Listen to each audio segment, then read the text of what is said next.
play him, and then also Timberwolf, and that is plenty of damage. Well played. We just beat a Galakron Warlock with this cheap deck. This deck is officially good.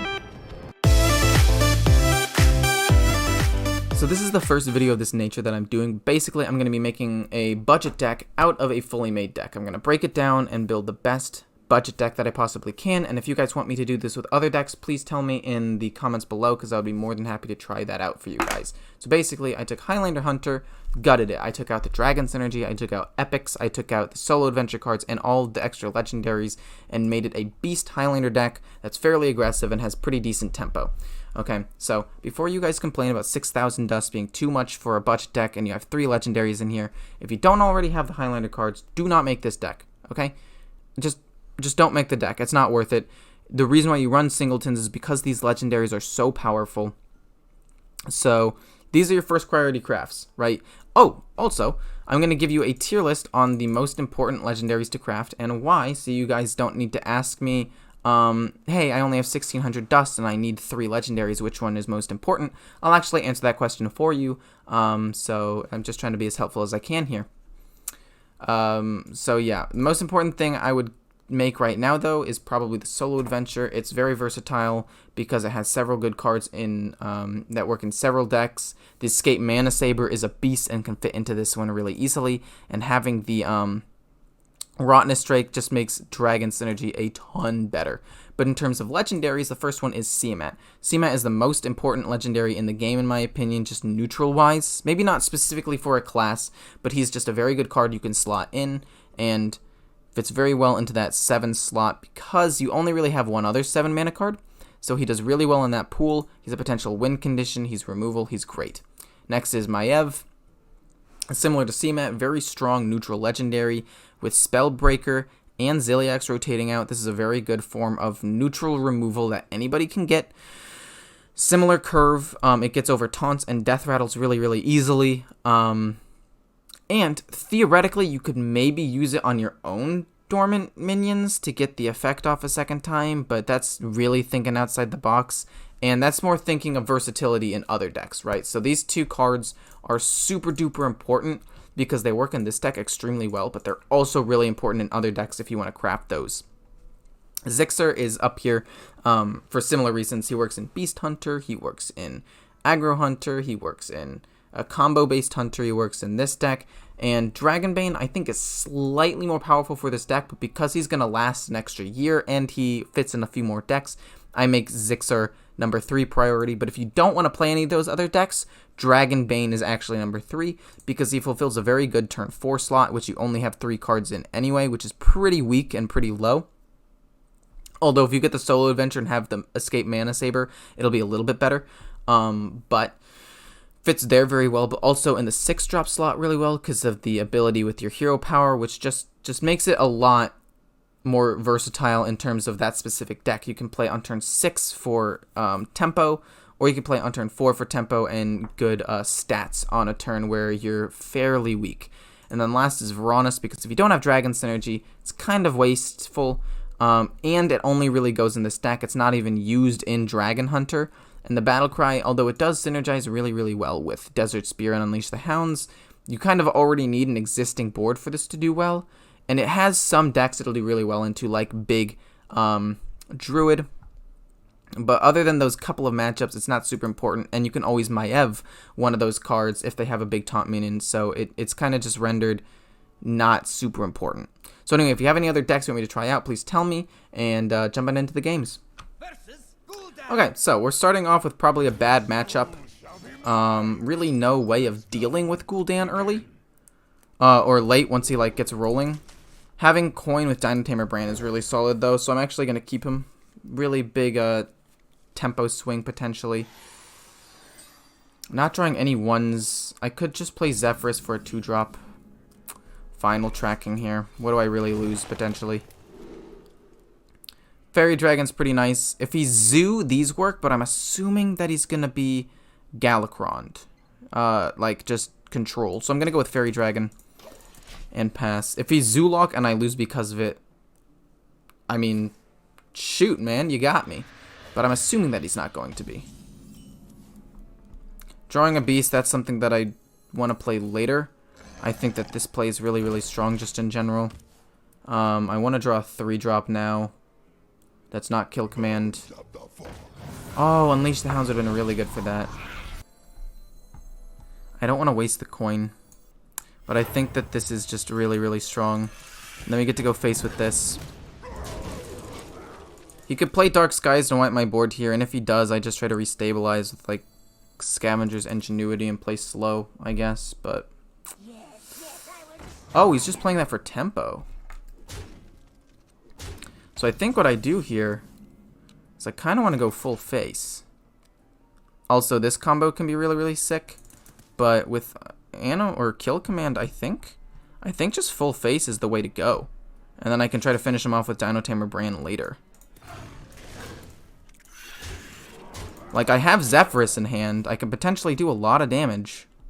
I have a consistent hero power. I think that I'm in a good spot. He could, like, eat his own minion. Oh, okay. That's fair.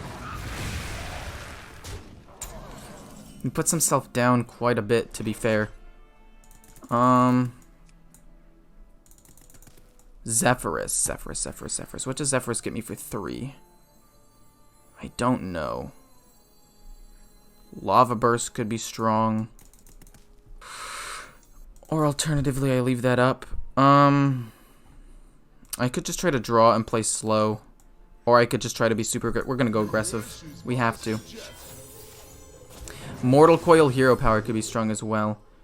I should have Hero Powered first, actually, so I'd get Mortal Coil. But SI Agent. I don't really need the heal. I would rather kill that off. Next turn is Hero Power. Basically, I'm just trying to, like, deal with the board right now. So that way I can... Oh! Oh my gosh. And then he plays Shield. Oh, he doesn't play Shield. Okay. That's nice. I actually want to play... Shoot. Savannah Highmane seems good. So, here's the main reason I don't want to just Hero Power and play something weak. It's because if he has Galakron or something, or if he has a taunt minion, that just stops Dino Tamer Brand in his tracks. So I'm just going to play that. It's a pretty decent minion. And if he kills it, it has a decent death rattle as well. So, I think there are pros and cons. Like I said, if he had played Galakron, I would not have been able to win off of that. Just don't be a big taunt one. That's a fine demon, so I win. Kills that off. He's trying to... Oh, wait, no. He put Highlander cards in my deck. Wait, this guy's actually insane. This guy's actually nuts. I can't actually play Dino Tamer Brand. Well, that is very tilting. That is very tilting. 6, 7, 8, 9, 10. It's not enough damage. So I'm just going to draw a beast. That's a pretty good combo. Let's try to copy it. And then just Hero Power, I guess. I don't really care what it copies. Oh my gosh, it gave me a copy of that. Hero Power hit face. Get him down to 6. Stupid Albatross. That's really tilting, actually. Mortal Coil. Not great. Not ideal. But I can still win. Deal 5 damage to everything? Yeah, okay, well. Now I get to just... Boom. Play him. And then also Timberwolf. And that is plenty of damage. Well played. We just beat a Galakron Warlock with this cheap deck. This deck is officially good. Don't go anywhere, okay? This is just a friendly reminder to like, comment, subscribe, and hit the notification button because it'll help me out, and it'll help you guys out to see more content made by me where I go over all of my plays, why I do things, and when I do make misplays, which you will see in the future of this video and in other videos to come, I explain why they're misplays so that way I can try to help you guys learn how to play the games better and certain decks better, and yeah, it's going to be pretty much all just good content like this. And now jumping into the next game.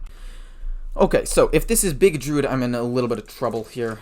I think I want to get rid of all of these. I have a decent amount of 3-drops already, so I don't really need these. I want to have better early game because, A, if he's token, if I don't have a good early game, then he's probably just going to wipe me. And 2, if he's big, I need to have that early game tempo to potentially win. So Blazing Battle Mage, I think, is better than the Dwarf. I want to save the Dwarf for later. So he is big. Oh god. I don't think I do well in this matchup. In either case, whether or not I kept those 3 drops. I could have kept 1, I guess, like an Albatross, to put minions in his deck, technically. Which would have helped in both situations, to be totally honest with you. But I don't think it really matters too much. Oof. It's okay. Tracking. Tracking solid here. Get me a good minion. That, turn 4, turn 5. Or we just go for Scavenger's Ingenuity and hope for a good combo with the Tundra Rhino. I think that that's actually pretty strong. Timberwolf? Okay. Okay. So if I can get Unleash the Hounds here and he gets a couple of minions out. Oh, that could be insane. That could be really strong. So he didn't coin Overgrowth, which makes me think he doesn't have as much ramp. Animal Companion now is a bit late, but I'm not too upset. We'll probably just play Animal Companion Hero Power, and if I can kill him in the next like 2 turns, I think I should be okay. That Embiggen Druid deck has a couple of 5-cost cards, but it really only gets rolling at around at around 6 mana, so he's really not gonna be able to do anything until then.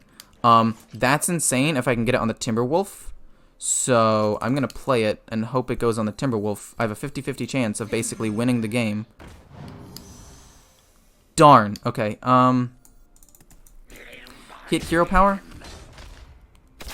I guess next turn we just Tundra Rhino. And then the next turn we try to finish him off with Timberwolf. He's going to coin out a big 6-drop here. It's going to be hard-ish for me to deal with it, but not impossible. And then hopefully we're just able to, like, take control. God, if that was the Timberwolf, the game would have just, like, been over right there. Yeah. Okay. Coin a big 6-drop. The 4-6. Or the 4-8, sorry. Technically, the Tundra Rhino lives. And I'm able to kill the 4-8. That's not bad. And several of my things live. I could hope for a freezing trap, but I think just playing Tundra Rhino, Dwarven Sharpshooter is better. Or alternatively, I just play Dwarven Sharp. No, because if I get this and it lives somehow, like, then I just pop off, right? Boom, boom, boom. These things all live. If he lives and all he does is play 1 big minion and then he low rolls on said big minion, I can theoretically, like, clean up next turn, depending on what minion I get. So we're hoping for the best here. Hope it's not like Swipe. But even if it is Swipe, that's not terrible. Wrath. Okay, that's fine. There's no way he has a 4-drop minion. Oh, he has a 4-drop minion. Great. Dino Tamer Brand. Holy, thank God you came into existence. Get to kill that off. Swipe hurts a little bit here, but that's fine. We just go face and ignore that minion. Holy moly, dude. Tundra Rhino, Timberwolf, Phase Stalker. It's a decent amount of damage. And he doesn't have the side quest out anymore. And I have a big minion on board. So if he plays Winged Guardian, I'm set. If he swipes, I'm okay. Like, that's fine. That's actually totally okay. That's fine. I think I just win. 10, 11. Okay, Moonfire or something? Because you're going for a Bog Beam. Okay. Do I still win? 8, 9, 10, 11, 12, 13, 14, 15. No, yeah, we win for sure. Then that gets charged, and this gets charged, and we just ram them. And would you look at that? Another game, another win. This Highlander Beast Hunter deck could actually be secretly OP. There are definitely some cards you could take out as well, like the Overconfident Orc. If you want to go even more aggressive, you can put in the Eaglehorn Bow. I just thought that having the Overconfident Orc would help a little bit into hard aggro matchups, but like I could very easily see this going hard aggro itself. It actually is pretty much a hard aggro deck. Same goes with Karta Defender. I really only put it in there for aggro matchups, so you don't necessarily lose and you can buy yourself a turn or two. But you could definitely take that out as well for some more aggressive options. But anyway, moving on.